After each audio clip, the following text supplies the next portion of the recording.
Chapter 428. The King Who Served. There are people out there, summoners who didn't decide their summon. None of us did. So why judge us for what we have no control over by binding us with foundational laws when that just makes everyone discriminate against us more? Watching this in her dark room, Chu Ran's eyes moistened. Those laws treated us like monsters. We're humans too, born just like you. I'm asking the authorities, why was no concern shown to humanoid summoners? We are not born fanatics. Not all of us want our summons to eat beast summons. I was bullied, laughed at, mocked, and scorned. My father was a hero, I was mocked for that. I awakened a humanoid, I was laughed at because they called it a golem. When it wasn't, when I thought I had the chance to grow to the top, they labeled me a threat and a fanatic. I was just 16. Wang Yibo, her little brother, approached the door and was about to knock but heard soft sobs. His eyes grew wide. He opened the door and rushed in only to see his big sister in one corner of her bed. The entire room was dark, but the light from her phone illuminated her face. Yibo's hands shook when he saw her teary eyes. His mouth opened, but no words came out. I knew she'd cry. What a pitiful whelp. Godfrey's out there saying absolute rubbish, and you, who supported the activities of these fanatics, are here crying. Yuan's cold voice made Yibo turn. He saw his big brother by the door. He had just arrived, and it seemed more like he came here for this purpose. Stop shedding those stupid tears. Nothing he says is going to change a thing. Yuan looked at his younger brother, who glared at him. Not a word from you. That cute squirrel of yours would have been food if it wasn't for the foundational laws binding her. Yuan turned. Those who haven't seen it don't know how vile these people are. I would rather take my chances with wild beasts or dungeons than stay in the same room with a humanoid summoner who isn't bound. With those final words, he walked away. Only if he had grown past this Lord tier. He would have dealt with Godfrey long ago, but who knew even fate was so stupid? It would rather give opportunity and talent to someone like Godfrey, out of a class of people better than him. Chu Ran's moist eyes hardened. Golden light flashed, and a huge muscular woman smashed through the wall, grabbed Yuan, and lifted him up like he weighed nothing. Yuan's eyes widened to the limit. His anger dissolved into fear under the intensity of this woman's golden eyes. All the hair on his body rose up, one after the other. He could feel it. This summon was contemplating ripping off his head. His mind screamed at him, was this the end? Sweat poured out, and at that moment, he did what a brave young man would do. Yuan unleashed his wolf only for it to be sent out of the building with one nonchalant slap. Blood and a good amount of the wolf's fangs littered the floor as it tore through walls and crashed outside the building. Chu ran. Yuan almost melted. Was this thing this strong all this while? Yuan had no idea the being before him was so powerful mentally that the authorities couldn't force her to fight for them, so they had to regularly weaken her. Chu Ran had a low symbiosis, no more than 15%, making her physically weak compared to her brother. She came out of her room and Morningstar let Yuan drop to the ground. He collapsed, coughing vehemently. Get lost. You're a wasted piece of the king's age. You have no part in the age of origin, and you can't even be counted as a casualty in this one. She spat coldly. Yuan crawled away from her, his face red and sweaty. Shame, anger, and disbelief all swirled in his eyes. Chu Ran bit her lower lip after Yuan had crawled to his room. Fear finally settled in after her temporary courage dispersed. The consequences of her actions dawned on her. Cool, Wang Yibo's cute voice rang out. You don't have to be afraid. I'll tell Mom and Dad Yuan got into a fight. He's always been a jerk since he came back from Manhattan, so they'll believe it. He consoled his sister before scuttling over to Morningstar, cocking his head skyward with a wide smile. I'm Yibo. The female Patan went on one knee, the chains around her waist clinking. She looked at the little boy. Her bright golden eyes narrowed, for now he had her approval. Morning Star. Her voice rang out. Her eyes went down, and a soft smile appeared on her face. Yibo thought it was because of him. He had no idea it was because Morning Star had just seen her fellow generals. People she sat at the same table with back when she had honor. Do you know why I train with the sword? A scene flashed in her eyes as she sat in the woods with another knight, away from their troops. Because you're good at it. And besides, many of us were inspired because of you, a king that dropped his crown to serve. When I heard that, I knew an emperor was indeed coming. Aside from that, you picked the weapon first. Morning Star heard her own voice. She was the one replying. Ha ha ha, good one. But that's not the reason.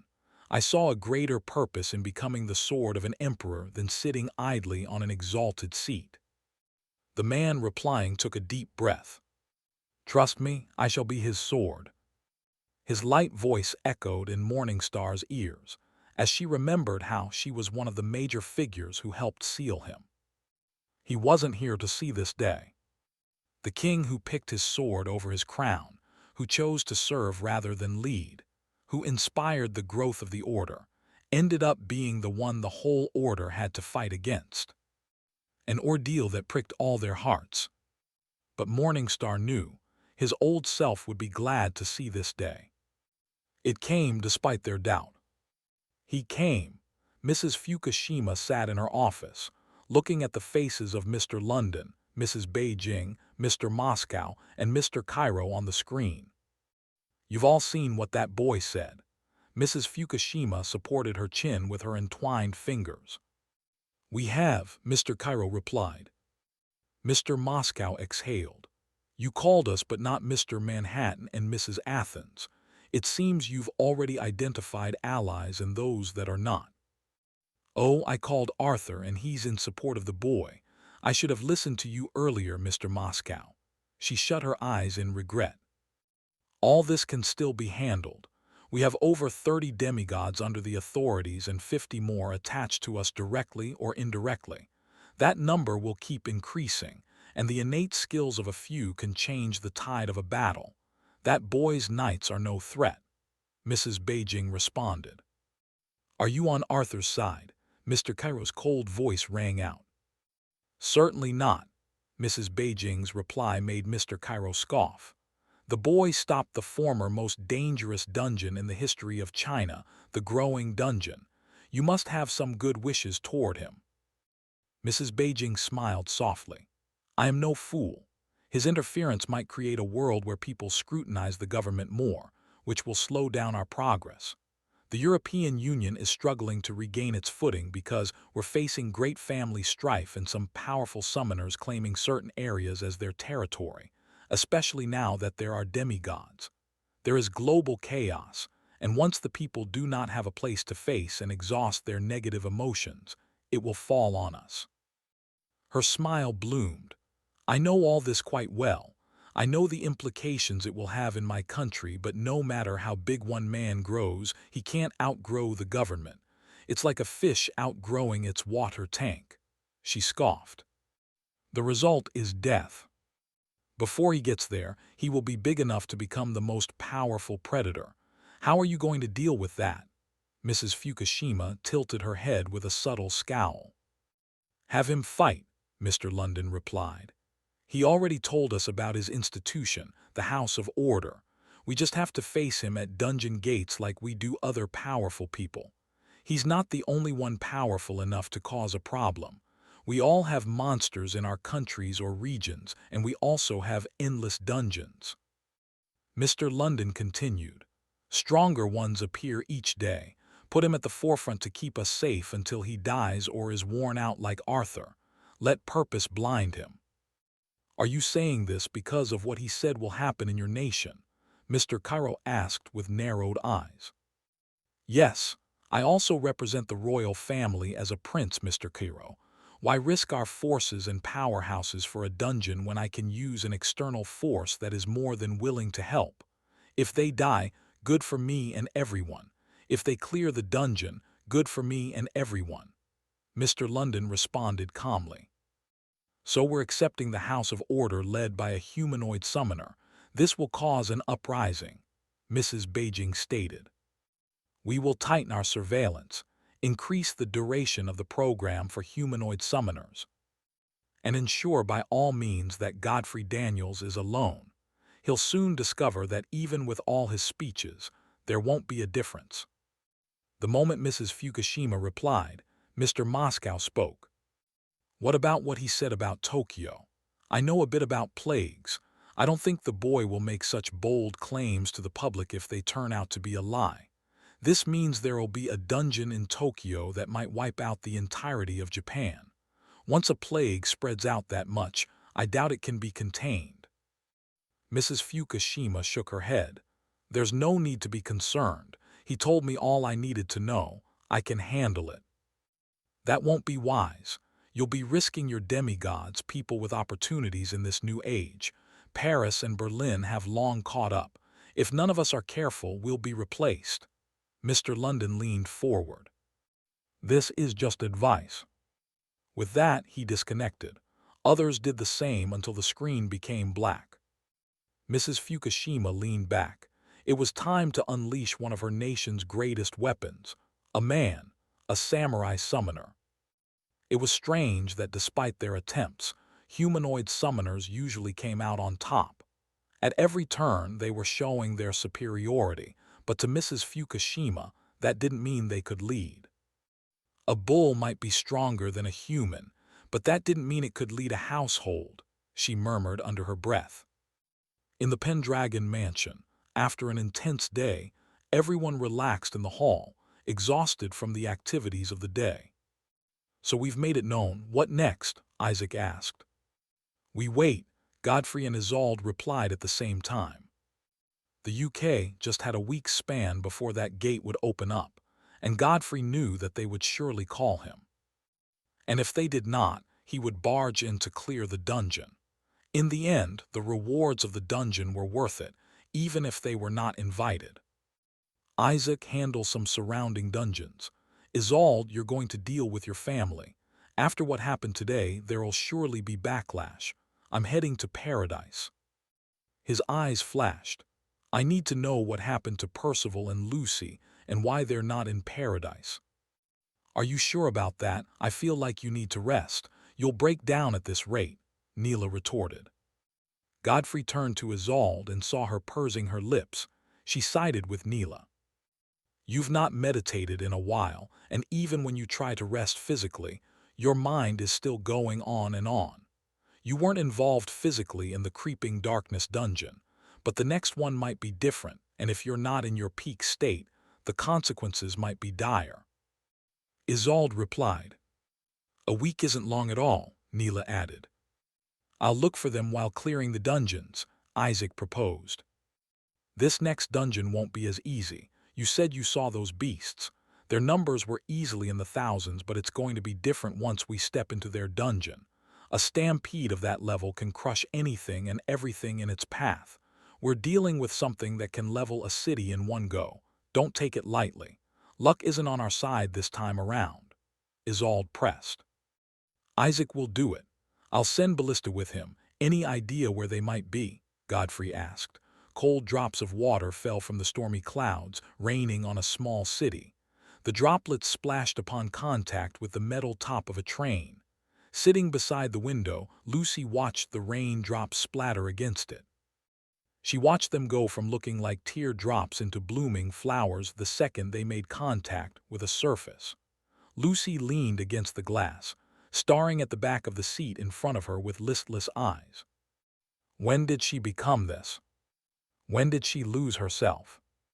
A few days before now, everything was manageable, but all of a sudden one morning, she found a strange being in her soul space. Lucy clenched her teeth, trembling as an ugly urge swelled within her. She felt hungry, yet everywhere she went there were people, and they all smelt like food. It's been days now. How long will you keep this up? I need to eat. A voice exploded in her mind. Shut up, Lucy clenched her teeth harder. An ominous pink diagram formed. and an elegant figure clad in a breastplate and leg guards that seemed to be made of leaves appeared. She had long, pointy ears, thick braided black hair, pink lightning-shaped tattoos that reached one of her eyes, and a sword with markings of the moon. One of her fingers went to her lips. Shush! Her eyes scanned through the few people in the train. Unfortunately, although this train had very few people, only two groups of people went to its destination. The first group were freelancing hunters, rarely guild combatants. The second group, on the other hand, were desolate folks who couldn't afford city life anymore. They were currently in a blue dungeon gate, and this train was leaving the main dungeon city for the scrappy towns where only the lowest of the low, people who weren't considered part of society, lived. The moment a group of freelancers saw the humanoid summon, their leader rose to his feet. In places like these, ruffians were the norm. The leader tilted his head. "What's the name of that guy?" "Godfrey Daniels," one of his men told him as all three of them rose to their feet. "Yeah, him. He did say humanoid summoners are not that bad. Honestly, I see what he means. I mean, none of us has summons that look this sweet." The man stretched his neck like a crane. "Ah, her summoner doesn't look that bad either, boss." One of his men, who also stretched his neck, said even before his leader could utter a word. The boss nodded and folded his arms. "This summon of yours, has it gone through the program?" he asked. "Unleash your summons and find out." Hera's upturned eyes glinted as her lips curled up, forming a charming smile. The four men looked at themselves, shocked that the summon spoke. They adjusted themselves, wariness shadowing their adjustments. "Are you a fanatic?" It was obvious the boss was about to explode into either lunging an attack or fleeing with his crew. It depended on the tier of this elf creature. He couldn't see through it, and that alone made him extremely wary. When Hera gave no response, the man's cocky demeanor flattened and he chuckled. "I was just joking. I meant nothing by those remarks earlier. Me and my team can." The man's eyes widened as he clutched his slit throat. He staggered, blood pumping out through the gaps of his fingers. "Oh, I know what you would have done if I couldn't defend myself. Unfortunately, your strength can't stop me from doing what I want to do to you." Hera cleaned the blood off on an empty seat. Two dived toward the window while the last man raced for the door. They all came to an understanding that this was a fanatic. Unleashing their summons would lead to a much worse end. "We'll freeze." Hera's eyes gleamed, freezing all of them mid-step. Two of them had already made contact with the windows, and cracks spread out as some pieces had pulled out. The last man froze with his two hands, reaching for the door to the next coach. In the next moment, blood splashed on the windows, floor, and ceiling as three men dropped to the ground with huge cuts. Hera was very meticulous, or her casual swing had the potential of slicing through the entire train. The few people that were left shivered, yet remained in one place like plants being blown by the wind, yet also stubbornly embedded in one spot. With a raised eyebrow, Hera faced Lucy. "That's strange. You would have stopped me before I took the first blow. It seems like you're growing tough." She held one of the poles running through the midsection of the coach. "You usually cry. Looks like you're out of tears too." Lucy said nothing. She didn't even react. They were in a place where the laws of the authorities couldn't be enforced, far within the depths of a dungeon. To her it meant fewer people, which equaled fewer temptations. Even if she couldn't recall, Lucy knew Gabriel did something to her. It had to be him. She knew he was the only one who could create summons, and this summon said she had been fed. It all added up. Sebastian had to be the one who made her unable to remember what happened. She left a letter for Percival and fled when she noticed he was tracking her. Lucy knew she hated herself the most. Her self-loathe rose to heights that made her sick when the obsidian of jealousy mixed with Hera and infected her mind. Right now, she was infected with so much unhealthy jealousy towards her friends that she wanted to go mad. The worst part of all this was that she was aware of all these thoughts springing up in her mind, constantly at war.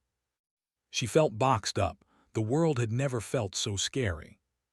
She didn't even want to see a single human being. Where was the real her? She felt paralyzed, stuck in a nightmare she had just woken up into. Maybe to Kane, this was just a joke. A game, but to her, this was her life, which was already at its lowest, made a turn for the worse. It had turned into what couldn't even be imagined. When the train eventually got to the station, Lucy descended, a hood over her face. She took 2 steps and felt the rain suddenly cease.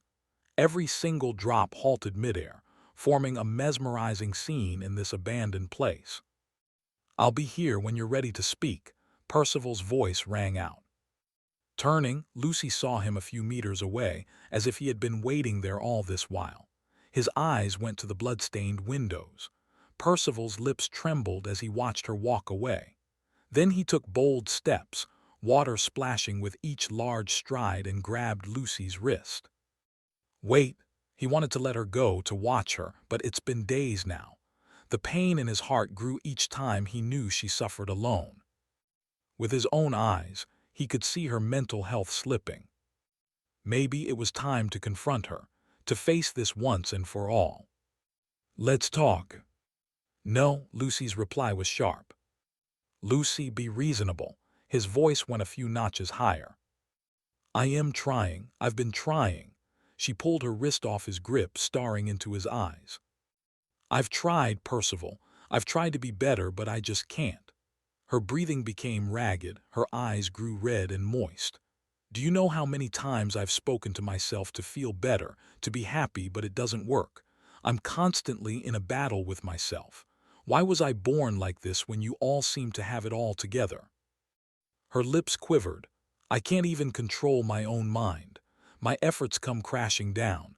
I desperately want to cheer for you, but the question, 'Why aren't you there?' keeps haunting me. And now—" Her eyes shimmered with a pink light. "Why are you always better? Why are all of you so much better than me? I will also try. I try to at least be behind, but even that isn't even possible. I can't even reach out to your shadows. I am the most miserable person, and that's because of the friends I have." Her face paled, eyes wide with shock, her hands trembling as the pink glow vanished. She slowly reached out to Percival. "I'm sorry. I'm so sorry, I didn't mean that." She shook her head in denial, stopped her hands halfway, and ran in the opposite direction. "You said it. You said it." Hera kept singing in her head, causing her to stumble and crash on the muddy ground not too far from Percival. She picked herself back up and ran, occasionally looking back. He remained in that same spot until she left the area. Percival remained in that same spot, hands tucked into his soaked white hoodie, his lips pursed. He blinked and permission was given back to the rain, and the suspended water droplets fell all at once, splashing on him. After standing there for a long time, Percival turned and walked away. Time trickled by. The buildings here were the worst. Metal scraps were used to fix the parts that had been destroyed by beasts.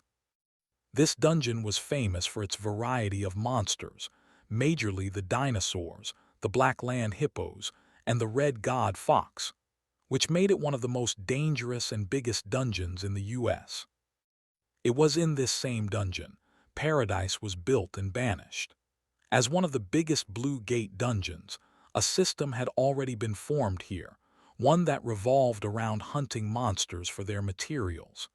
It was a hub for making money and providing materials to big organizations that used them to make advanced objects. Some mined or quarried the stones found here. Perched on a rooftop, Percival looked at this small town. The buildings were lined properly, like it was built by the government, or this was an attempt to spread out, but that plan failed completely. All that was left were wrecks of buildings with ugly patchwork. It was late, yet it rained. Percival leaped down, opened the door of a rundown house, and stepped in. His eyes found Lucy, who tucked herself in a corner. "What do you want?" A chilling voice rang, making him turn to another corner. Hera stood there, her pink tattoo glowing in the darkness. Percival was silent. He ransacked the house, found some clothes. It wasn't much but would help with the cold, so he laid it on her. "She's a demigod. What you're doing is of no use," Hera scoffed. "You're mistaken. You are the demigod. She's just a summoner with an unfortunate summon that has made it her life goal to torment her. I'm just honoring my creator, and besides, she has always been jealous. I just increased it 100 times." Hera replied with a shrug. "It's dangerous to be around her. One of my abilities is that as long as I or my summoner is jealous of someone, I can steal their face and will be able to do all they can do. I promise, the day she snaps, you'll be the first on my list." Hera's eyes glinted. "You're an obsidian. You act like you're supposed to, but..." Percival's eyes gleamed. It was bright blue and cold, extremely cold. "The day you slip, the day we find something that can split you from her, trust me, I will kill you in the worst way possible." He turned to the door, listening to the raindrops. "I will spend days just killing you." Hera smiled, but her teeth were clenched behind that smile. That threat from a man like this could make anyone's spine tingle, including an obsidian. "Percival, you're really going to do that to me?" she spoke, her voice mimicking Lucy's. Her face was already like Lucy's, the difference between them being her skin tone, hairstyle, pointy ears, and height. "Have you ever seen a troubled sea?" Hera blinked. "You can't kill me. I'm tied with her even more than your summons are tied to you, and once she feeds, we will become more bonded than ever." Percival ignored Hera and sat beside Lucy, looking at her peaceful face. "Strangely, the only thing we both have in common is that we'll both protect her." Hera blinked. She was already thinking of words to counter, but none came out of her mouth.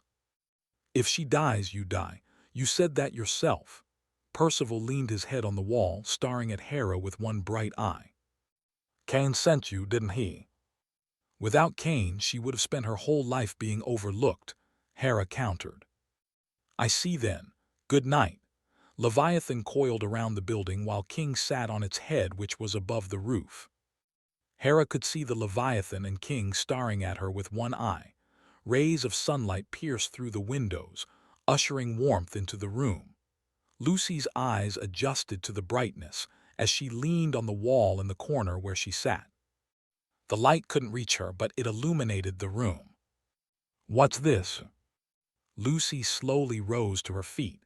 She looked at the words carved into the floor and went to where they began. There was a stone left there. When Lucy got there, she squinted.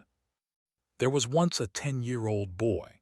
His friends were revealing their summons, and so did he. Excited and hopping, they would be in awe. He disregarded his parents' warning and revealed his other summon, a humanoid summon. Their reaction wasn't what he wanted. It wasn't what he expected, but it was the reality. I remember, clear as day. When I crouched in an almost abandoned part of the school, crying, even my teacher, when she found me, stared at me with obvious disgust. Not everyone who finds us at our lowest point loves us. I've had to live most of my life hidden, afraid that one little mistake would turn my world upside down. It did, and it wasn't a mistake. The world sniffed me out like a hunter's dog after prey. We all have our tough times. Mine might be nothing compared to yours, but you can be strong. I believe you can. At the end of it, there was an arrow. Lucy turned in the direction the arrow pointed and saw the silhouette of a young man on the rooftop of the building right next to her, tossing stones to the ground. The sun was shining directly on him, making it hard to see his face. He said nothing. He didn't even look in her direction, but somehow his unsaid words echoed in her head. "I've found you in your lowest time, and you will find no disgust in these eyes." She exhaled heavily. For a split moment her mind cleared. Then a sudden pain struck her stomach, forcing her to her knees. This was an unexplainable pain, like something was trying to claw its way out. She rolled on the ground, holding out against the pain of starvation. It's been days now. If you don't find me a proper meal, the result will be a massacre.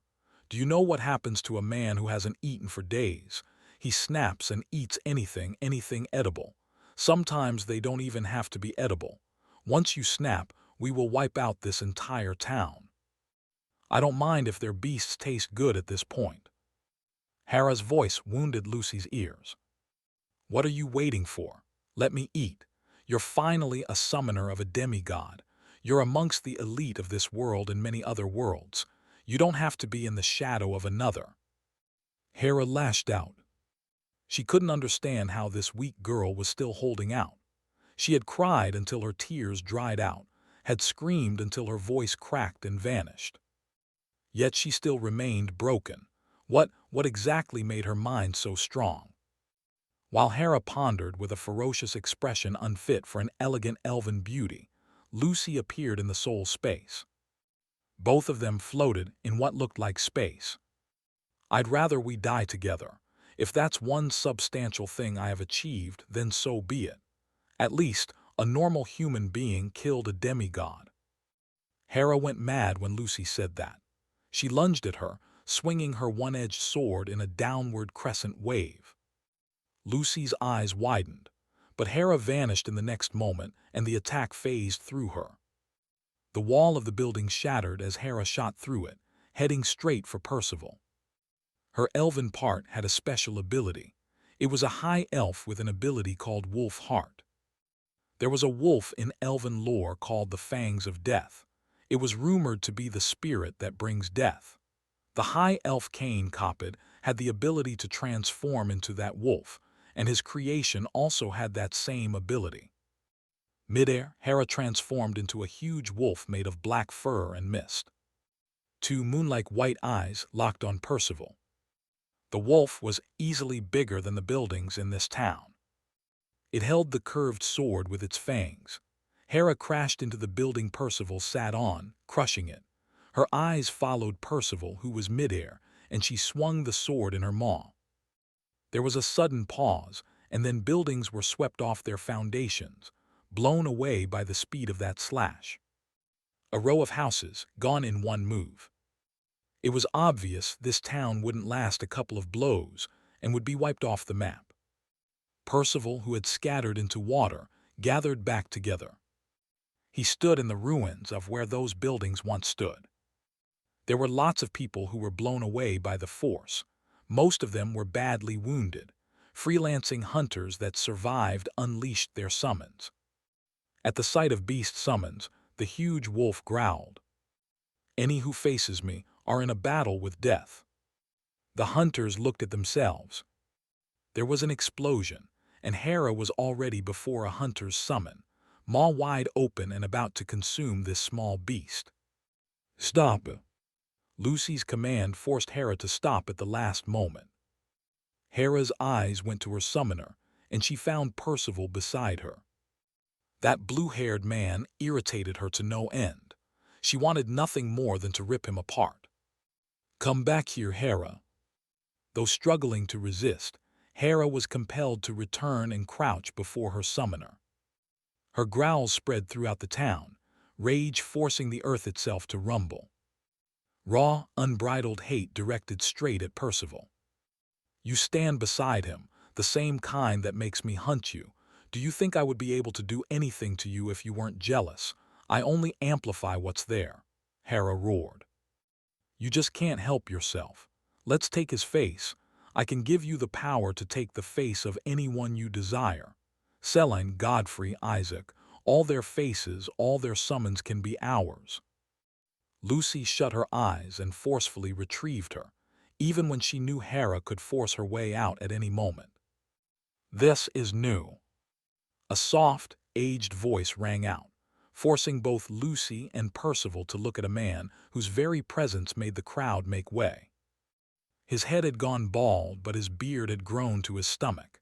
He bent, holding a stick. His clothes looked almost like rags.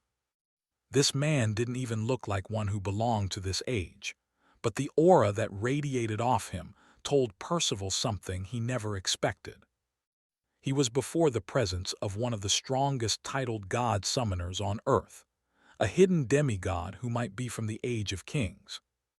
I've never seen something out of the box with my own two eyes ever since that monkey man left. The old man slowly opened his eyes, and a sharp golden light flashed like sword beams. Call me Saint. His eyes went to where Hera once stood. I kill obsidians.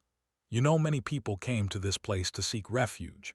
It's the only place they can afford without the strict laws of the authorities, and you just destroyed half of it. Saint sat cross-legged in a building while Percival and Lucy were opposite him, also sitting on the floor. There were no sofas, chairs, or tables in this small building. Lucy lowered her head when she heard what the old man said. She's not in control of her summon, Percival defended with a firm tone. Saint nodded. I saw that, but I've seen what you did to an island close to Manhattan. With your current strength, you could wash Manhattan and other cities like Queens and Staten Island clean with the ocean. Millions are gone the moment you decide to go crazy. Percival squinted when Saint glanced at him. You don't know what happened to him, Lucy retorted with a sharpened gaze.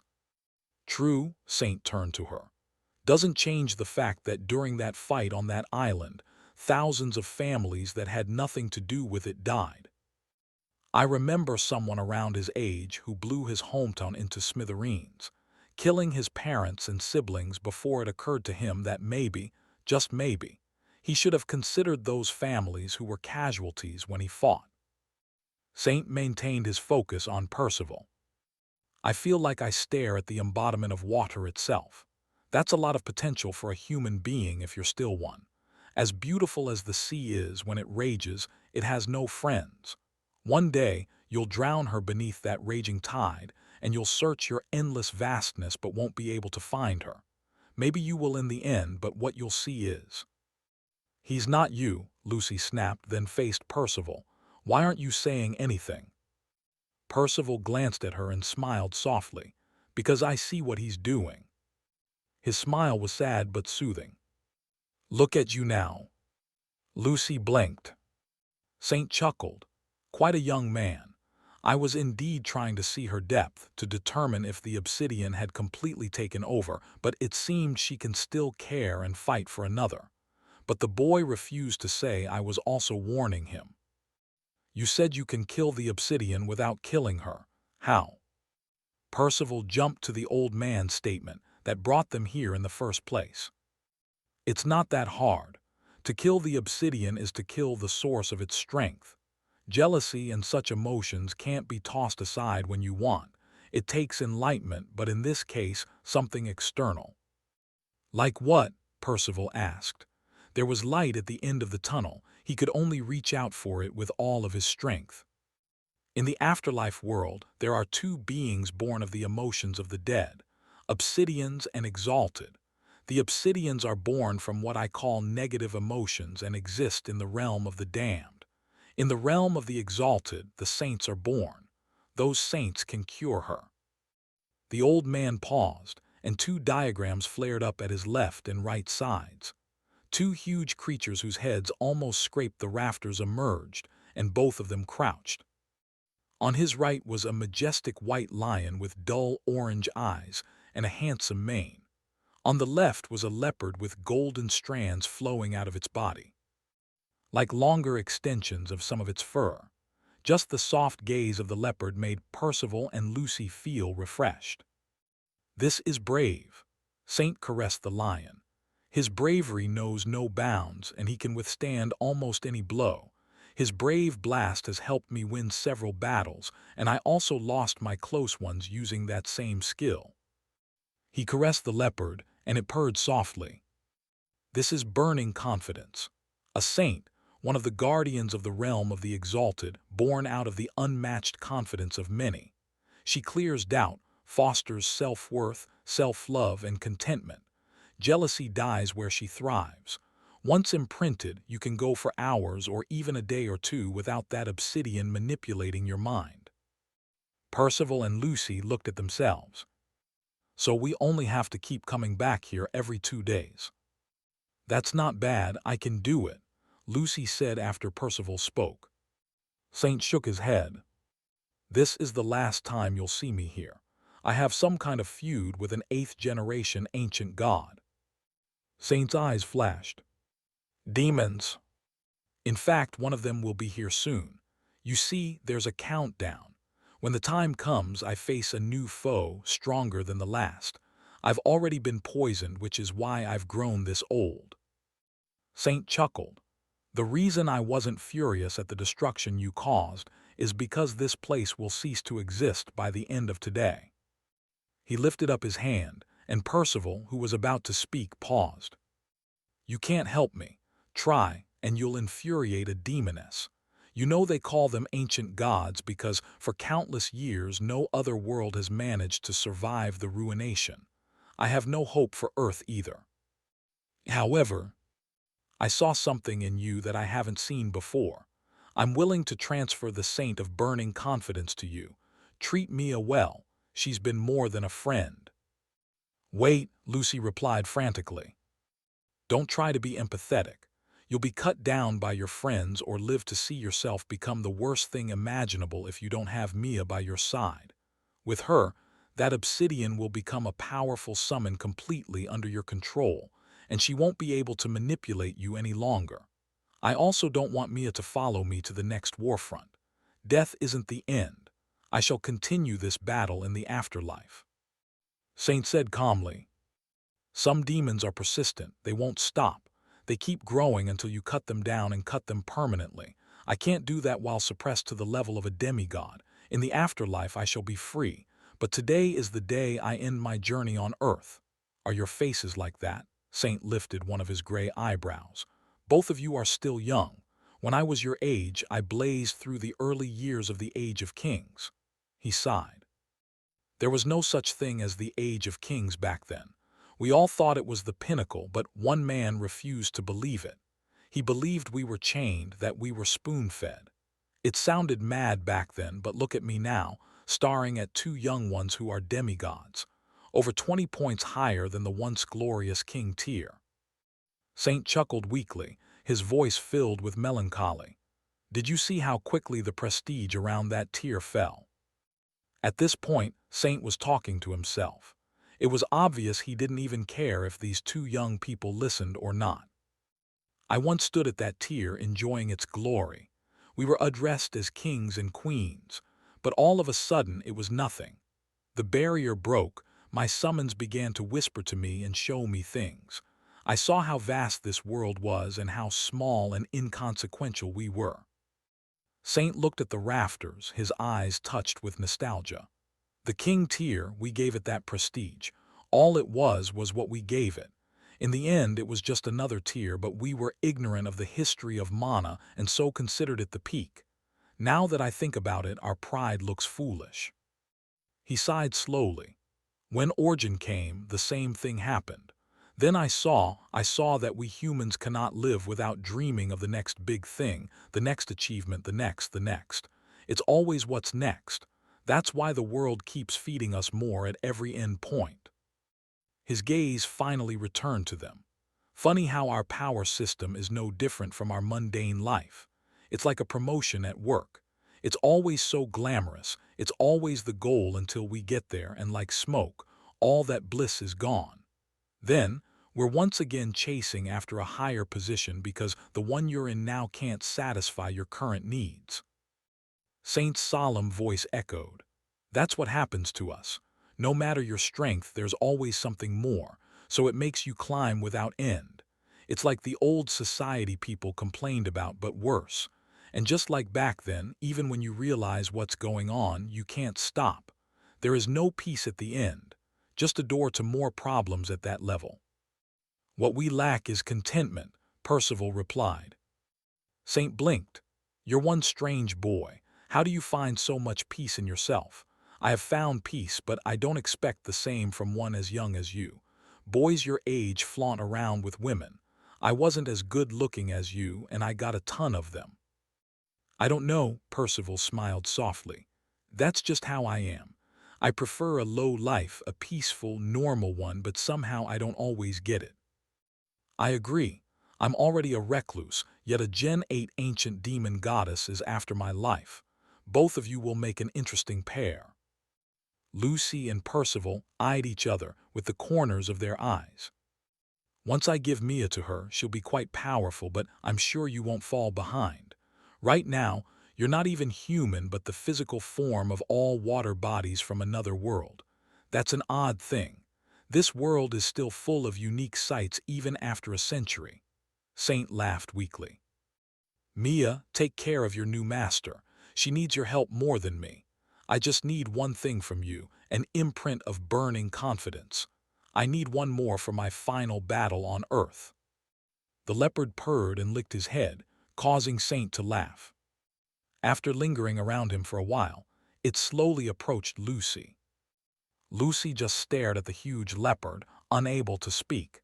She didn't even know what to do. "Just be willing," Saint said. Lucy exhaled heavily. "Don't." Hera's voice pierced her ears, but Lucy didn't react. Mia went into her, and a bright light graced her dark soul space. Strand by strand, a leopard's figure manifested in the soul space. Hera transformed into a werewolf, glaring at the leopard. She was bigger than the leopard, but to her shock, the leopard began to grow until it was bigger than her. Lucy's soul body appeared in her soul space. "Hera!" Her voice rang as she appeared behind Hera and touched her shoulder, leaving an imprint. She transformed back into an elf and fell to her knees. "I lead in this relationship, so leave if you want, I will let you," Lucy said. "I'm going nowhere, I'll find my chance eventually," Hera growled. "Then you'll be acting exactly under my orders until then." When she opened her eyes and saw the old man, a bright smile graced her face. It wasn't wide, but her face lit up. She noticed Percival's gaze was locked on her. When he realized she was staring at him, Percival blinked and looked away. "You have an assignment from me." Saint rose to his feet, his face fierce. "Take everyone in this town to the train. Run as fast as you can because the time has come. My countdown has reached its end." Right at that moment, a fierce wind blew through the streets of the town, and the clouds grew dark. A dark face formed in the clouds, a woman's face. Her ghastly white eyes locked on the town. "It is time. Looks like the poison didn't really kill you." Everyone in the town heard her voice. "Leave now," Saint said, waving his hand. Percival held Lucy and dragged her out of the building. Even though they weren't willing, both of them blitzed around the town, leading everyone to the train station. The train wasn't going to be there for long, and once it left, it wouldn't be back until the next day. While leading people to the station, Lucy couldn't believe that she had no aim and no direction yesterday, but now there was purpose. Even stubborn people fled to the station when they experienced the wind and saw the cloud. When the train began to move, Saint stood on a building while Brave stood on the street beside him. He saw orcs, ogres, beast humans, elves, all corrupted by demons. Black and red mist burst out of their bodies occasionally like the embers of a wildfire. Thousands of them marched, filling the horizon, marching toward the town under the lead of two demon brothers with curved swords. Saint jumped on the neck of his lion, and it began to grow bigger with each step it took. Its head barely reached the roof, but after 5 steps, its shoulders towered over all the buildings in the town. The sound of the train moving away from the station rang in Saint's ears. He turned, glancing at the long locomotive making its way away from the town, and a gentle smile appeared on his face. "It's been a journey, Brave." He caressed the lion's mane, and it growled softly, shaking its head as they made their way to the other side of the town where a massive army approached. The cold gale blew fiercely, picking up dust and sand. The rooftops of some buildings in the town were blown off. There were barely over 100 people here. This place reeked of loneliness and poverty, but it was his home. The home of Germany's past kings. My story never ended as it started. Having a feud with a demoness who flaunts her might around, facing demons at every turn, being poisoned, and watching life drain out of me till I lost my hair. Saint touched his bald head. I used to have long red hair and a good physique, but I lost all that in less than 3 years. His eyes narrowed. Saint crossed his arms as his lion came out of the town.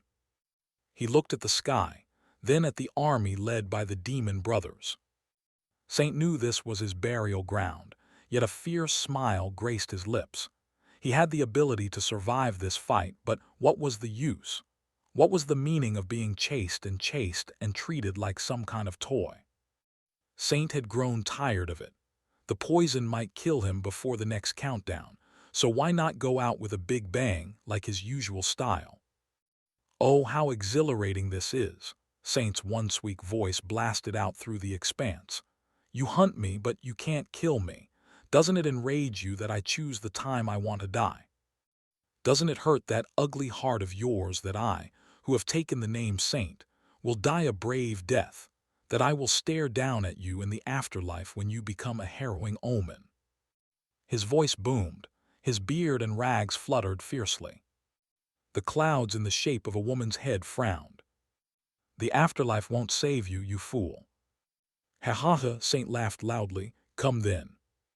He activated Eclipsal State, and his mighty lion fused with him.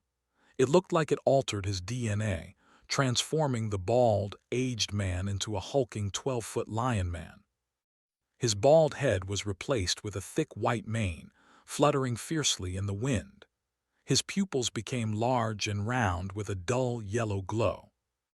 Whiskers came out of his face, which looked like a lion mixed with a man's. He grew a tail. His legs became digitigrade, packed with muscles and power as his tail swept behind him. Saint let out a roar so powerful, Percival and everyone in the speeding train heard it. After the roar, Saint began to laugh. It was low yet deep. Oh, he felt so exhilarated. He felt so alive. Saint wanted to feel this way forever. This confidence, this bravery. He had never lacked either, but this day he saw the epitome of both. Confidence burned bright within him, and bravery pushed him. It filled him with bursts of purpose, of determination that made his heart pump with more effort even when he was marching to certain death. One man moved in the fierce gale toward an army of thousands led by 2 demigods. Saint knew they wouldn't spare anything else once he was dead, so he would take them along with him. His rags barely held on to his body, as a good portion of them had torn due to the increase in his size. His long mane began to emit a soft white yet dauntless white glow. Into death, a death he gave himself, he marched, yet never had Saint felt so glad. It was beyond expression, so much that he couldn't stop laughing, his voice carried far by the wind. Saint smirked, then unleashed a much louder roar. The earth shook like dynamite had exploded several meters below the ground, but this was a response to Saint's sudden launch. His powerful feet pounded the ground, catapulting him straight into the ranks of the demon army. Black claws carved through several bodies, spilling blood and tossing corpses to the ground. The moment he landed, the soft white light from his mane became blinding. It was like light was tearing from his insides, forcing its way through his muscles. Saint was surrounded in an instant. He kept cleaving through the army with roars of laughter. He was the sole light in a vast crowd of darkness, and though the darkness seemed endless and the light small, that light kept growing stronger. The farther the train got, the stronger the light became. This time around, it was already burning through demons. In times of death, they say your life flashes before your eyes, Saint thought. It's strange because nothing flashes through mine. All I feel is the pain of an unbearable heat from the core of my being forcing its way out. Yet, despite this pain, my heart leaps. My mind has never been sharper, and I have never felt more content.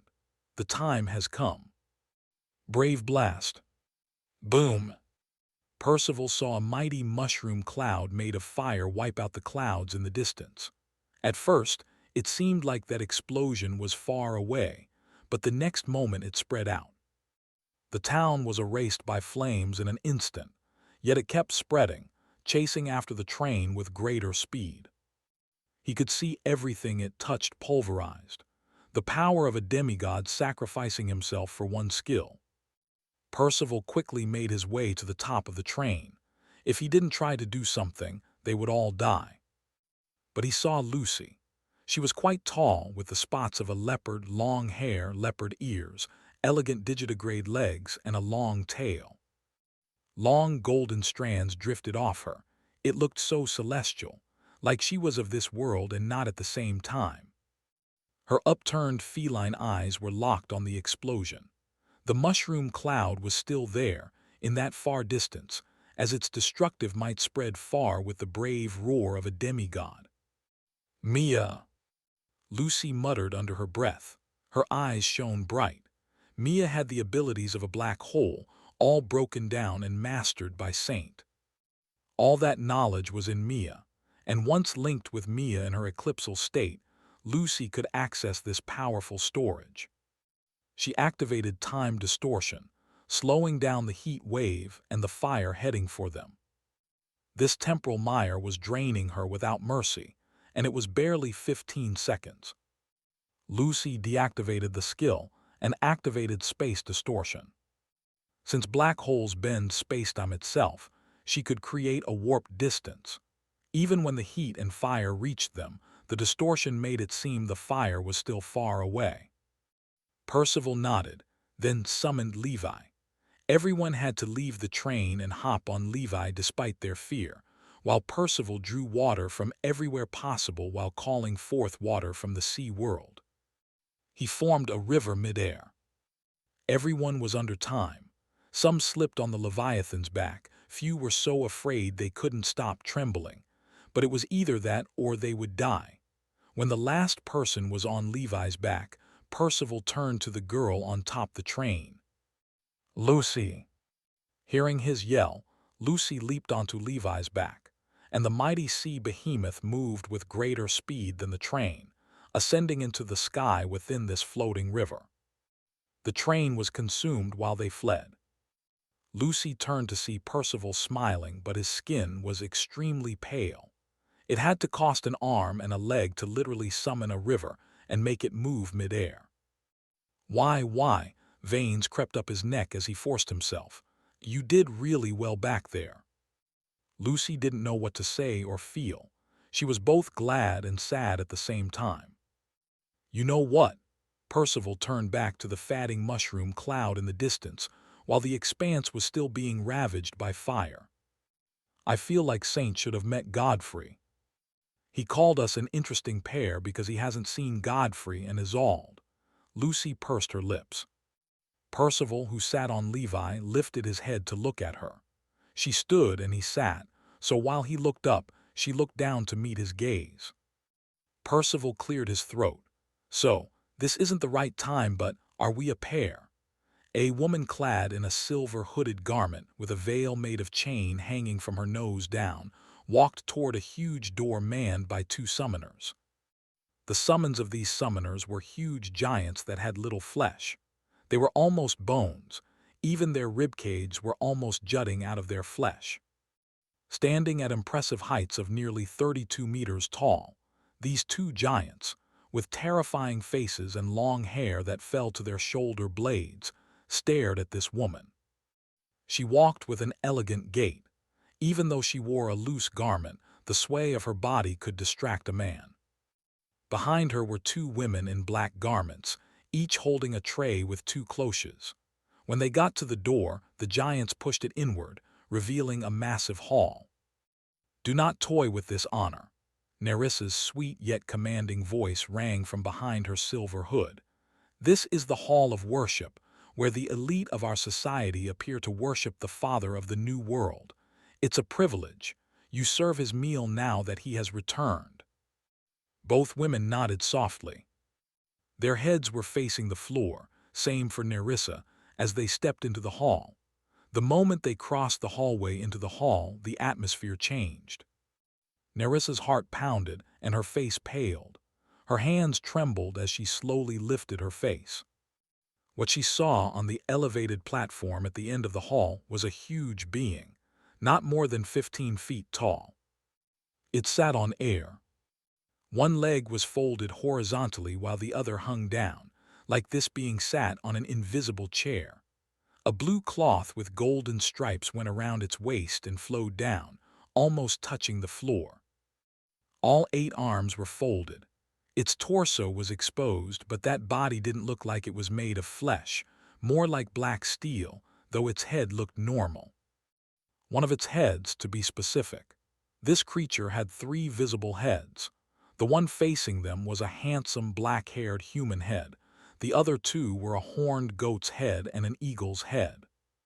The last head was right behind and couldn't be seen.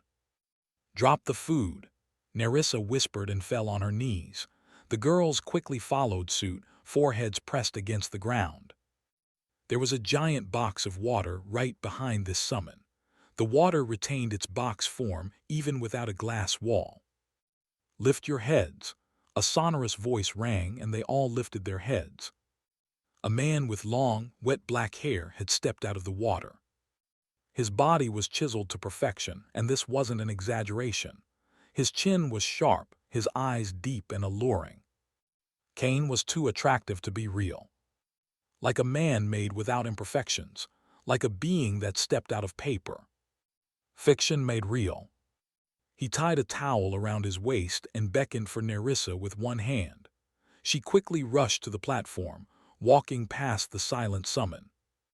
As she moved behind it and wore a loose robe that exposed Cain's chest on him, her eyes went to his summon. Now she could see the 4th. "Where's the head? It's just a neck and it looks like." "I ripped it off."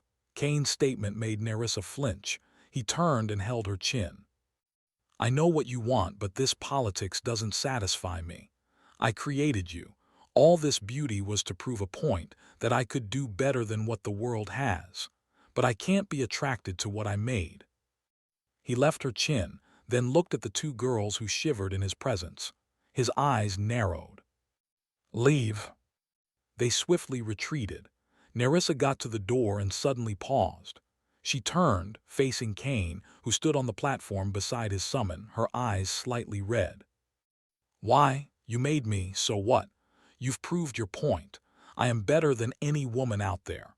Not even increasing their looks with their pathetic skills can make them better than me." Listening to her outburst, Cain slowly lifted an eyebrow. "Do you know what my inspiration was for you?" He slowly descended. "I studied a being called the devil in the books of the old age. I discovered he had a special creature called the succubus, and her duty was to use her allure to draw anyone. Though she was the weakest physically, her allure placed the world in her hands." Cain stood before her. "I did not create you so you could sit on my bed. I made you to help me conquer. I am a conqueror, and so far you've been disappointing me. All of you." He crossed his arms. "You have met me in the worst mood, Nerissa. I just lost one of my most recent creations. I had to bow my head to the elves, to smile while being mocked and looked down on by a good number of them, and just like that, I lost something that cost me my pride." He smiled. It was a wide smile, a handsome smile, yet his eyes boiled with rage. "Things I have done for knowledge." He suddenly began to laugh as he went back to the elevated platform, and suddenly floated. Cain assumed the same poise as his summon, and beckoned to Nerissa. "Sit, I'm interested in speaking today. It's been a long time since I've felt things drift out of my control. But you are a god, a true one. Your skills, your summon, none of it can be replicated. I've looked around and you're still in control." Nerissa responded. "Then you've not looked deeply. I'm losing against myself, a more refined version of myself, if I must add." Is it your last head?" "Indeed." I ripped out that whisperer. His words were always so irritating, so foolish, and most of all, childish. I couldn't have guessed the part I ripped off and left to die has been brought back to torment me. Cain's eyes gleamed. Earth is a board being played by 2 gods, but these gods are under the strings of fate, time, and mana. Controlled. He clenched his teeth. stopping himself from an outburst. He loathed anything that wanted to control him, and so he loathed the mana tree with his very being. He loathed it for using him. And if he could kill it, he wouldn't. Because in the end it gave power. I said, "You can speak. I know you have questions, ask them now." Cain's eyes descended on her. His summon also looked down, all 6 eyes from 3 heads. It was a fortunate encounter to be graced with the sight of their great lord's summon. So this was both an honor and a terror to Nerissa, but she held herself together. "You are the lord of this new mankind, but you speak as if there are things greater than you, things hindering your plans. How is that possible?" Cain's dark eyes reflected Nerissa's innocent face, and he chuckled. "I am a man who proclaims himself as God. No true God keeps saying he's God, only a being that wants to prove a point or denies reality. But I shall be God." He mused, then averted his eyes as if he was reflecting. "We all have limits, Nerissa. Some were made to protect us, some were made to blind us. My limit is different. I know I was born of unnatural means. I was alive in pages before the day mana erupted and bathed me with life. I was a man born with control, a fake if you look at it clearly, yet I'm better than all the so-called originals." He faced her. "Something brought me to life. Something controls it all, and that thing is the mana tree, an elusive being that swims in the waters of our minds, absorbing information like a sponge without limit. As we speak, it listens. I want to break that chain because it keeps me bound." Nerissa was confused. One moment it seemed like Cain was replying to her question, and in another, he was monologuing to himself. A premonition fell upon her. She opened her lips. "Before you revived, there was a rumor." Nerissa looked at the summon behind him and took a deep breath. "That you're not real. That you're the creation of a human, a folklore told to motherless children to frighten them." "Bold of you to ask that," Cain responded softly. Nerissa smiled. "I know I won't walk out of this place. You are only free right now because you seek to end my life." "That is correct," Cain replied casually, then added, "You are an outdated piece, Nerissa. Our world is growing. This is the age of gods, and you are barely an origin tier summoner. I shall return your sand to the mold and remake you once more." Nerissa bowed her head. "The rebellion. I was afraid you were going to lose because you were frail. I had no idea there were more of you.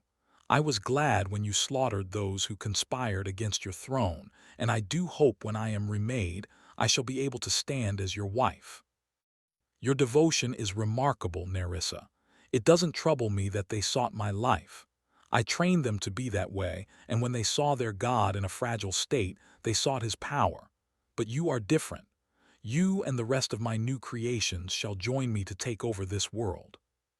Cain descended and slowly approached Nerissa. "Now your question. Those rumors are not unfounded, they have a source. I am indeed a lore, written by the hand of a man deprived of parental love, a man whose only audience were children. Whether he is dead or not, I do not know." He squatted, the cloth around his waist spreading on the floor. "What does that make you think of me?" "You're still magnificent," Nerissa replied softly. Space tore open, splitting Nerissa into 2 parts.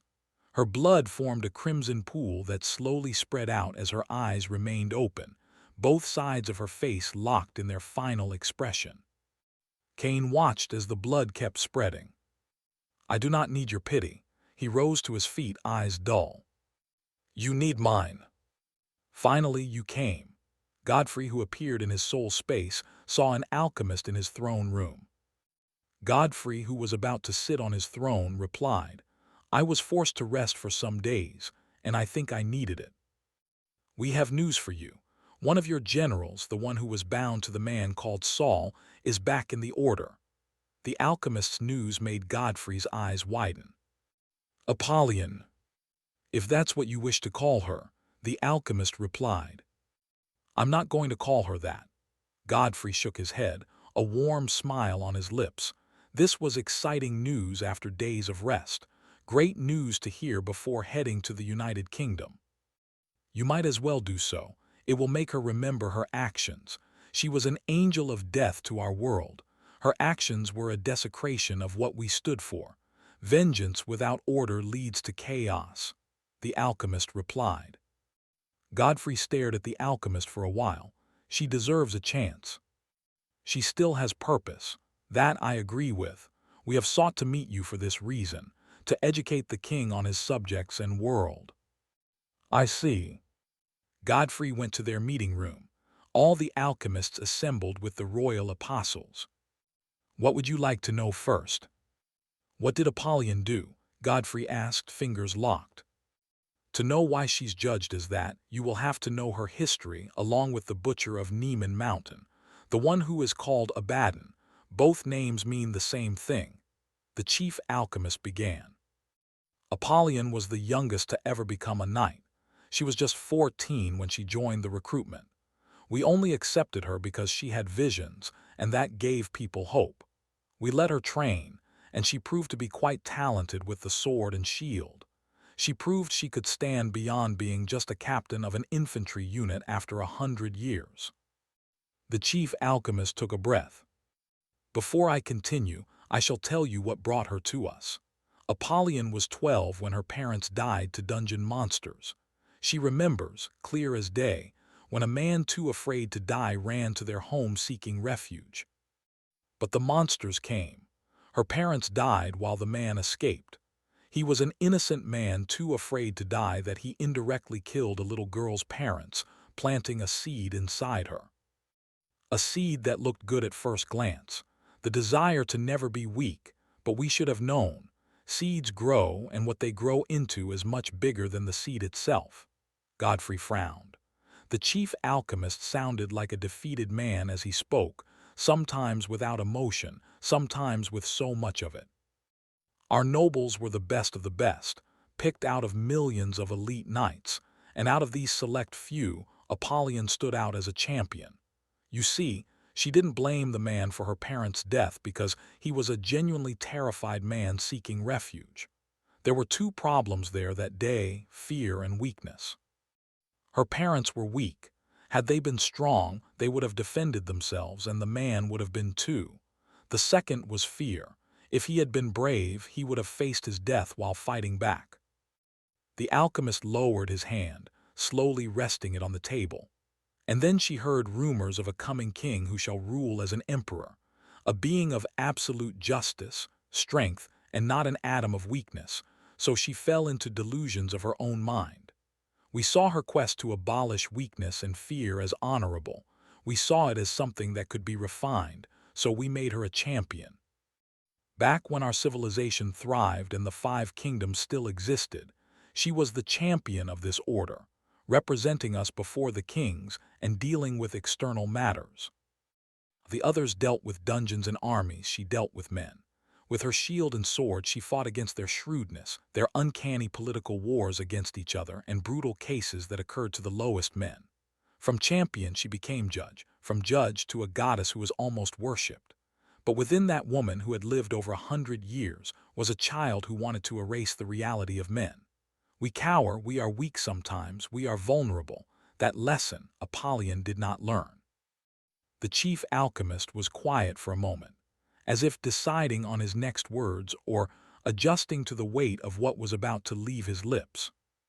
Then came the ruination. Then came the time when the sword of the order fell, revealing our secrets, and then the gardener who trimmed and made sure the tree was in shape suddenly lost his tool. When it happened, order, a thing we had spent 2 centuries building, collapsed. It wasn't just the order, but the entirety of Patan reeled in shock, and when there was no superior authority, when the unknown king was no more, the diversity of men came to light. The alchemist chuckled sadly. You see, your world fears the ruination, so they are prepared to fight it at all costs with all they have. Enemies and allies stood together, but ours were different. We believed in our strength. We had a record of winning, of destroying even the greatest foes and growing stronger, and so we trusted that, even when divided, we could stand. The nations withdrew their support and left our men garrisoned at the frontiers to starve, and they were slaughtered.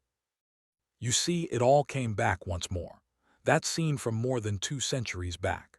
Some knights fled to cities, bringing with them the monsters on their heels. People died in great numbers, and Apollyon saw that the problem was indeed the man she chose not to blame.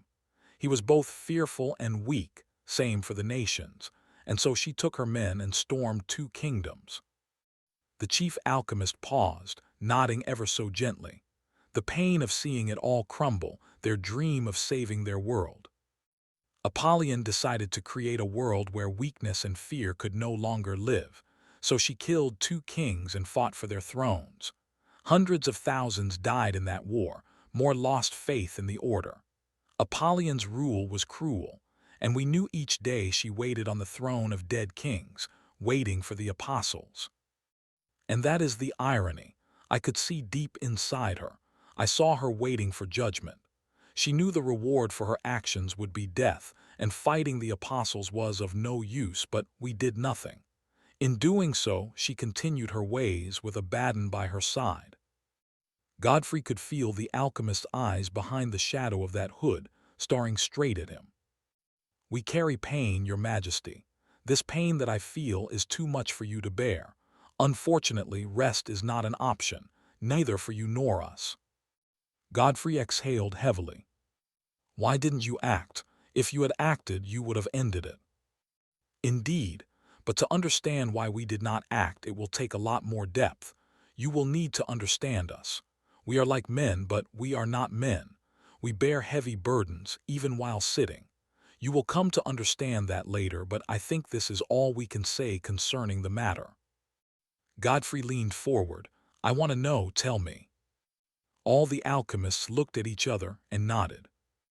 "When you return from this dungeon alive, we shall tell you the rest. We shall also speak to you concerning Lament so you may understand him more, Dirge included."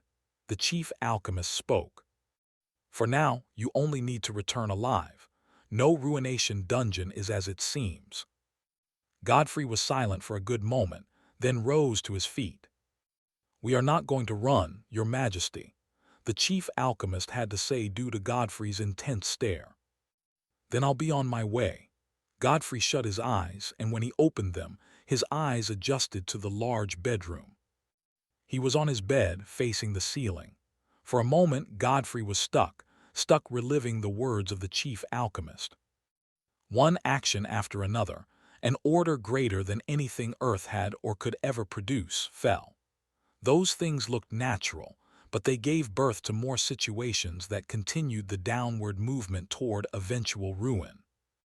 Now that glorious order that several worlds feared was nothing more than ruins, scavenged by mutates, people who had tossed aside their humanity to become beasts. Godfrey blinked. There was one thought that stuck with him. Maybe, just maybe, no one could live hundreds of years without regrets. Their slates weren't clean. They were stained with years of experience, good and bad. The bad outweighed the good most times. At this moment, Godfrey saw the tremendous effort behind Abaddon's submission. That was a knight bearing the weight of his past, bearing the pain of his actions done in his bidding for vengeance, for his brothers and sisters. The more he learned, the more Godfrey knew he had to be patient. More patient than he had ever been, but that was only just a wish. He knew himself, and patience was a trait one that is very hard to obtain. There was a difference between making a decision and being able to carry it out. Right then, there was a knock on the door. "Who is it?" Godfrey asked with a raised eyebrow. Rick stepped into the room. "Master Godfrey, I'm sorry to disturb you, but His Royal Highness, Prince Walter of the United Kingdom, and acting Mr. London on the High Council of the Seven Heads, has sent an invite to the House of Order, officially requesting to meet the master of the house." Godfrey looked at the neatly dressed butler. "Wow, you should have just said the prince has agreed to use our aid." Rick drew a deep breath. "I must address the prince with the prestige he deserves, in his presence or without it." Leaning back, Godfrey nodded. "I can see that. You called me Master Godfrey quite respectfully." Rick nodded. "Because you deserve it. I've seen the way you treat Lady Selene and the steps you're currently taking. You're like the young Arthur." Rick's facial expression relaxed the moment he mentioned Arthur. Godfrey came down from the bed, facing the window. His bare muscular back became wider as he flexed, massaging his shoulders. Exhaling heavily, one word left his lips. "Maybe." After preparing, they all left Manhattan for London. When they got there the next day, Godfrey went straight to Windsor Castle, where Mr. London was waiting for him. Tall trees decorated both sides of the paved road. They tried their best to restore the castle to what it once was before the apocalypse. Things weren't as good here as they were in the United States. The main reason was because not everyone wanted to submit to a monarchy anymore when they had already begun to see themselves as rulers. Due to this fracture, the state of the royal family was fragile, while on the surface it all looked like nothing could go wrong. When he alighted, they led him straight to the Crimson Drawing Room. The Crimson Drawing Room looked like a chamber carved from gold and draped in red silk. Deep crimson walls, matching curtains, and glittering chandeliers filled the room with a warm, regal glow. Gold-framed mirrors and intricate gilded decorations covered nearly every surface, while the polished floor reflected the light like a still pool. The chairs were equally lavish. Their frames were coated in gold leaf and carved with twisting vines, leaves, and elegant scrollwork. Thick red silk cushions matched the room's walls, making the chairs seem to emerge from the sea of red and gold. With their curved legs, sweeping arms, and richly padded backs, they looked less like furniture and more like miniature thrones fit for royalty. As Godfrey walked through the hallway into a massive room flooded with light, his eyes fell on a blond man. His hair was slicked back. He wore a white shirt, black pants, and crossed one leg over the other while leaning on a chair. He turned to Godfrey, gesturing for him to sit on a chair not far from his. Godfrey sat down and examined this man, who looked like he was in his early 30s when he was actually in his mid-40s. "I saw what you did on screen. It was impressive." Mr. London smiled gently, but his tone was condescending, which made Godfrey's eyes narrow. "It brought me here," he replied. "Well, you offered to fight a grave danger on my behalf. Any reasonable man will be happy about that. If you fail, it won't exactly be my fault." Quite blunt for a politician, Godfrey's reply made Mr. London chuckle. "I've studied you, Master Godfrey. A 19-year-old boy hitting the headlines since he was 16. You've been able to grow from the age of kings to the age of origin and the age of gods.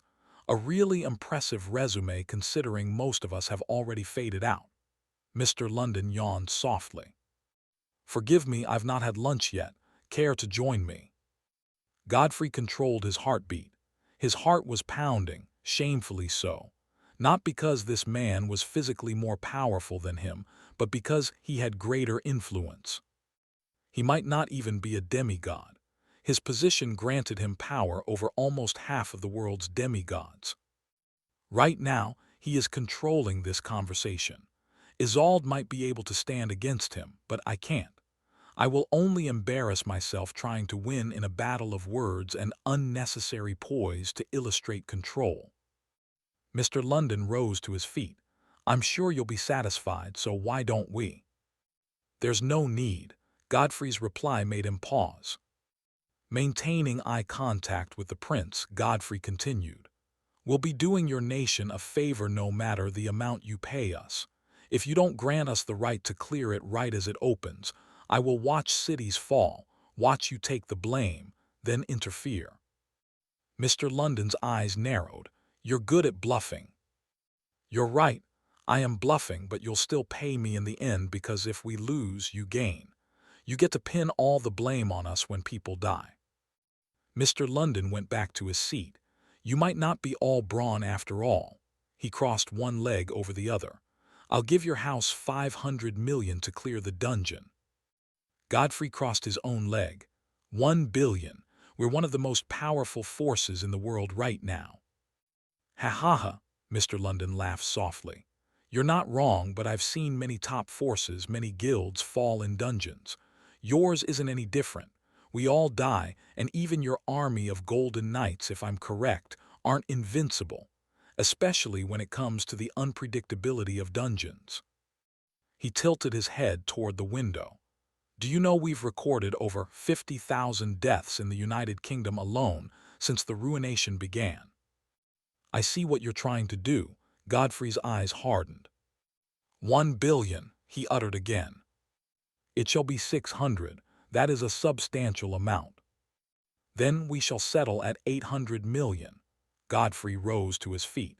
I'll make sure not one of your citizens is hurt by a dungeon beast from this dungeon. He stretched out his hand to Mr. London.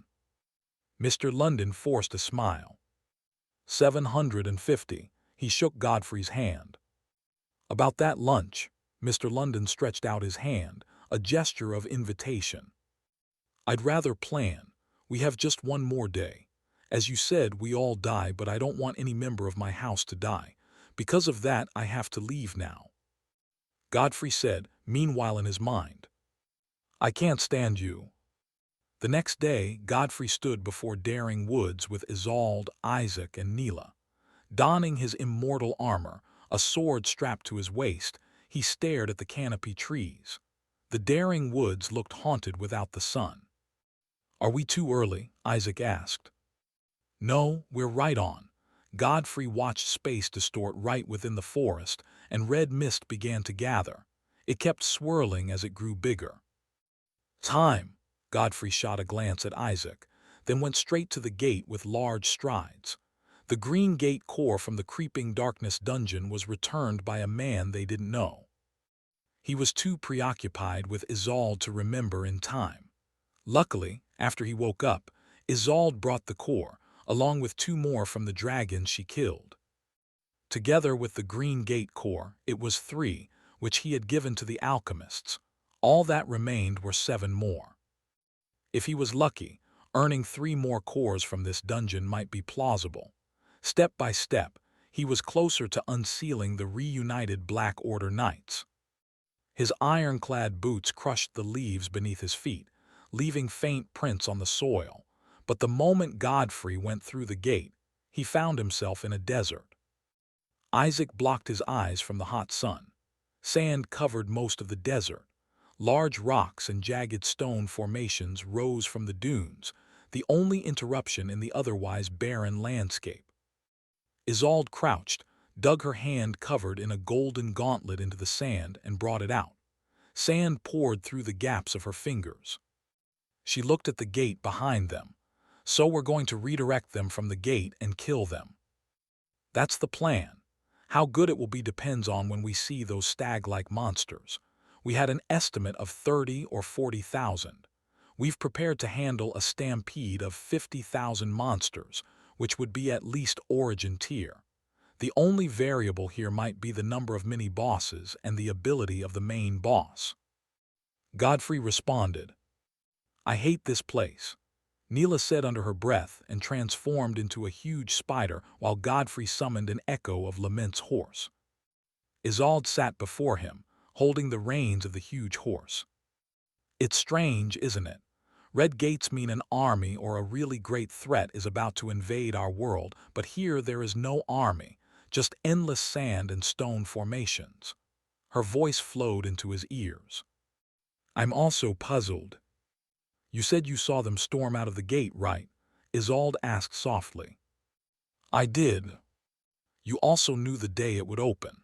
Wait, what if you knew the day and what would happen if they came out, but you don't know when exactly they came out? Godfrey's eyebrows creased behind his helmet. If they were on their way right now, we would have sensed the vibration of a stampede that great. This means we can catch those monsters off guard. That's why I did not summon my dragons. They're too big and fly too high. Those monsters will see us the moment we see them, giving both sides less than a second to react. If there's something we haven't planned for, then we'll be the ones at a disadvantage. True, but I don't hate this. Godfrey's words made Isolde squint. Hate what? She tilted her head. Isolde right now had golden gauntlets over her arms and ironclad boots, but the rest of her body had no armor. In her Patan form, she was quite tall, and she didn't want that while sitting in front of Godfrey. "You know what I mean," Godfrey replied nonchalantly, forcing her to scoff. "Us riding together." "Stop asking questions to those who already know, Isolde," Godfrey whispered and grunted when she hit his chest plate. It didn't hurt, but he had to act the part. "We won't have forever, Iso, so keep your eyes on me, even if we're in a dungeon." Godfrey said that and gently hit his heel against the horse. It sped up, kicking up sand and dust as they charged toward the rock formations ahead. He didn't want to know how Isolde reacted to what he said. When they got to the rock formations, they moved through a narrow path between towering formations, and after hours of movement, all of them finally arrived at the top of a formation and laid eyes on what none of them had even dreamed about. They all perched at the edge of the 40-foot-tall formation, and Isaac's mouth hung open in pure disbelief. "Scotland is doomed," he muttered, eyes quivering at the sight ahead of them. There was a massive oasis with tall trees and greenery around it. This oasis was large enough to contain a small city, and in this oasis were stags. Strange ones. They had dry, patched gray skin, wicked-looking horns, and great height. They were about 6 to 8 feet tall and were grazing in this oasis. Their uncanny looks weren't as frightening as their numbers. "We prepared for 50,000. There's like 1,000,000 monsters there. Not even Isolde's dragons can burn them before they go through that gate and wipe out not just one city." Isaac retreated from the edge. The others also left, but Neela remained. "It's not up to 1,000,000, Isolde said. "Maybe 500,000. I think their numbers should be roughly around 300,000 or 400,000, but we'll have to count to verify." "That's still more than 5 times the initial estimate." Neela joined them with a frown. "We should locate the mini-bosses and the main boss," Godfrey said. Isolde rose. "Killing the boss and the mini-bosses won't stop a stampede of nearly 500,000 monsters. I'm afraid even my dragons won't be able to stop them unless I form a wall of dragons constantly breathing dragon fire. But that would deplete your mana before we can completely burn all of them down." She faced Godfrey. Godfrey went to the edge once again. "It looks like they love their oasis, so what exactly would make them stampede through that gate?" "I had a feeling the ruination wouldn't make things easy, and I wasn't wrong." "What do we do?" Isaac asked. "Bosses and mini-bosses can change the tide of things, especially the boss, which is why I am adamant about locating him. That aside, I think something caused the stampede because these monsters clearly aren't going to go through that gate even if you shove it in their faces." Godfrey rested a hand on his sword hilt. "I could surround my dragons around them and burn as many as possible," Isolde added. "How do we know they're not invulnerable to fire?" Neela asked. "Such an ability rarely applies to all types of fire. I doubt it will apply to dragon fire. If it does, our chances of clearing this dungeon are down by 70%. Isolde replied as she looked at Godfrey. Isaac puffed his cheeks and blew all the air out. If they wanted to protect themselves, it was only reasonable that they left this dungeon, but the public backlash would be severe. The authorities would capitalize on it to imprison them. It was either work this out and clear this dungeon with their lives at risk or leave, protect their lives, and revert to becoming fugitives with stronger hate directed at them than ever. His head throbbed. Standing at the edge, Godfrey kept staring at the oasis, the dunes, and the formations at the horizon. He pondered and pondered while watching the stag monsters. There were 5 12-foot-tall stags with massive horns and thick branches. Those ones were marked as the mini-bosses, and one amongst them had to be the boss. Just by watching them will freeze smaller ones in their way, Godfrey knew those monsters were demigods. Brainless ones, though. He had skills, they just had bestial instincts. This fight would have favored him, but their strength was their numbers, and their numbers were so great they could cause despair. They seemed endless. While he pondered, he unleashed ballista and a good number of bow knights to count them. Even if they couldn't get it all, they needed a number. "What do you have to say?" Godfrey whispered. "You finally asked for my advice. I would have remained silent until you died." "Humph!" Immortal Armor snorted.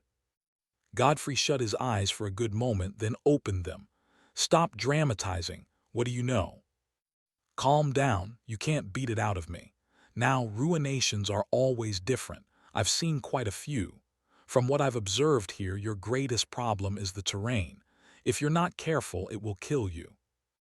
Godfrey frowned. He looked around again. "The desert."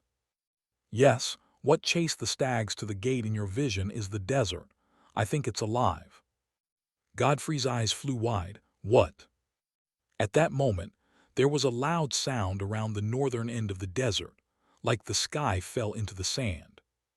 Godfrey became solemn when he saw the stag monsters look around, ears perked, eyes searching for the source of the sound. "Attack them now," Immortal Armor bellowed, and Godfrey turned to the others. "Isolde, dragons now." Isolde instantly unleashed a dozen dragons. Grace, Luther, Aeon, Ghost, and Nyx led. Their shadows blotted out the sun, forcing all the stag monsters to look up. Isolde leaned back, lifted one foot a bit, and launched the spear in her hand as that foot slammed into the rock, spreading web-like cracks.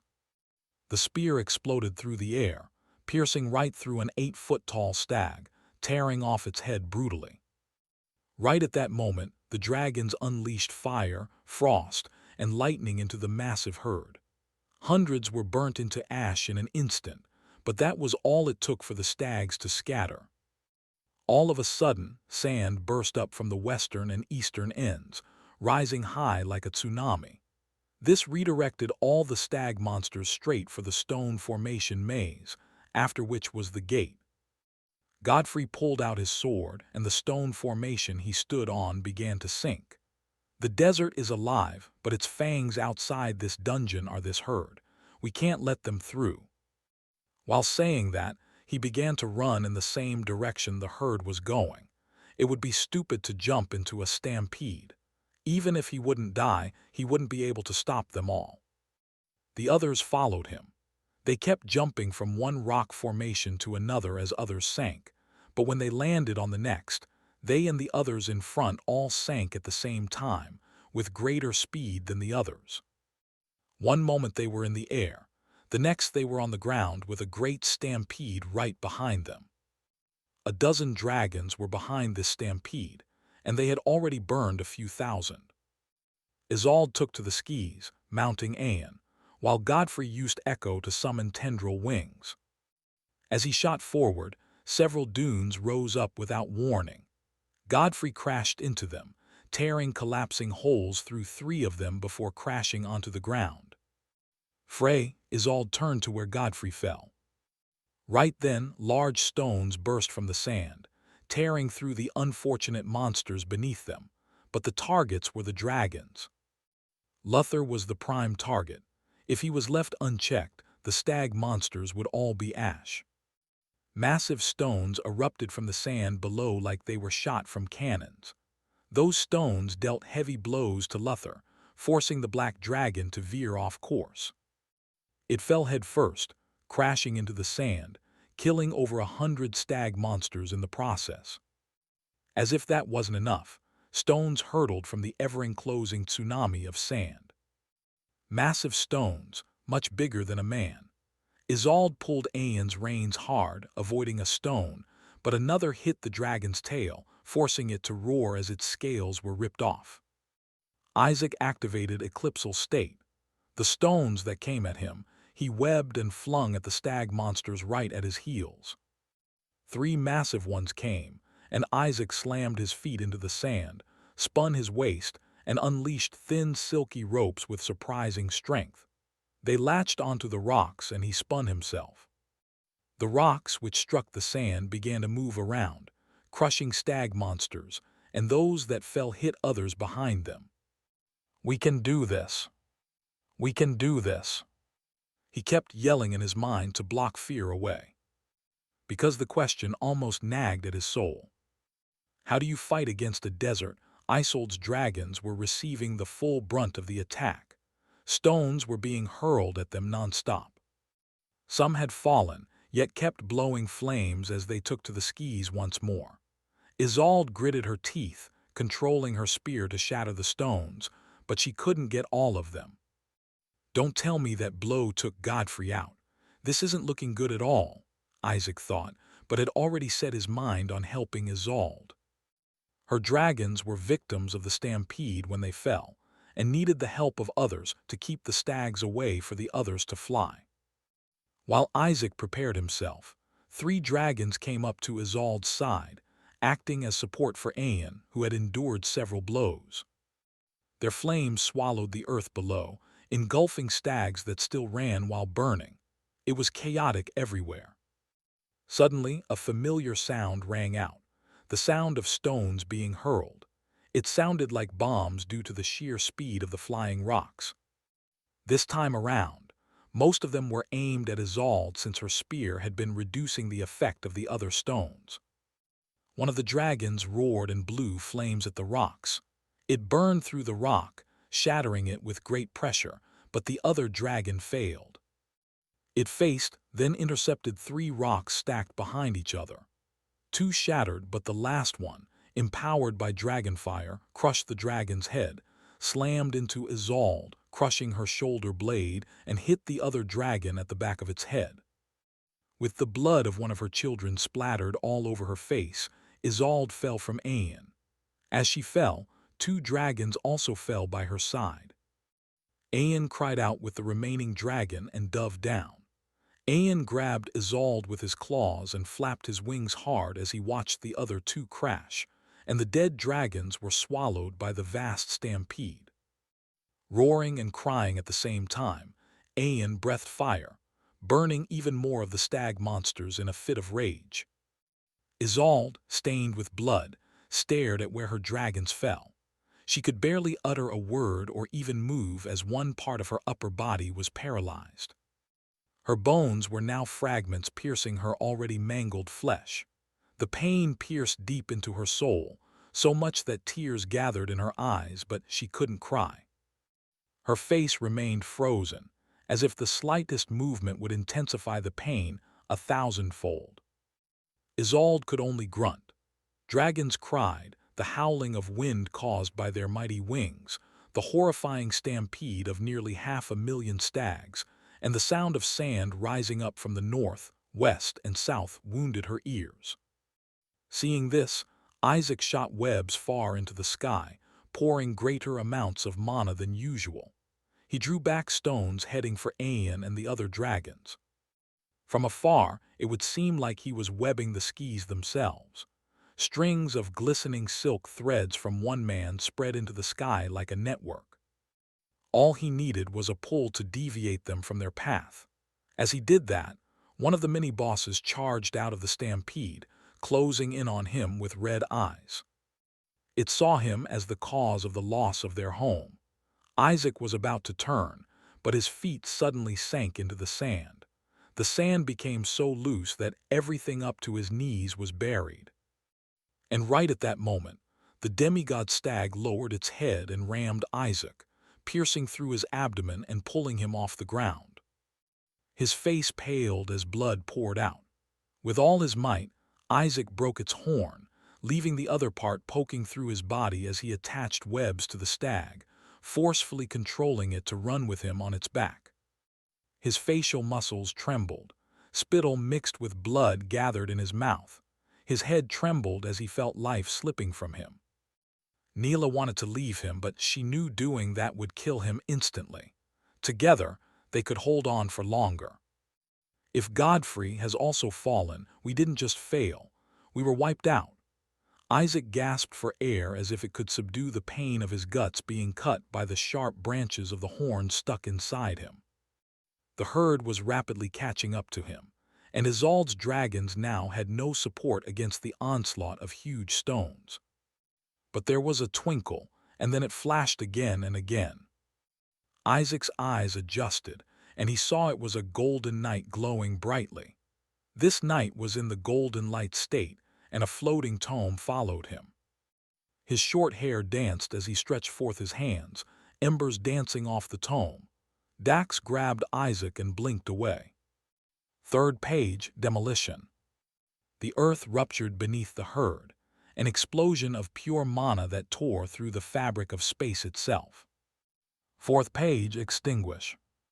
Just when the demolition ended, 5 symbolic monuments manifested. Flames roared from the space between them, burning thousands of stag monsters. Although the stampede couldn't be stopped. Another spell activated, and thick bolts of lightning electrocuted the front line of the stampede, causing greater chaos. Yet more stag monsters jumped over their dead, racing toward the same direction. Then gravity lock activated, pausing nearly 10,000 stag monsters, including 2 demigod mini-bosses. And then the 5th page spell kicked in, Meteor Rain. Dax had been preparing all these spells with his new 9th page spell, Delay. It placed delays on his spells, giving him the advantage of strategic planning.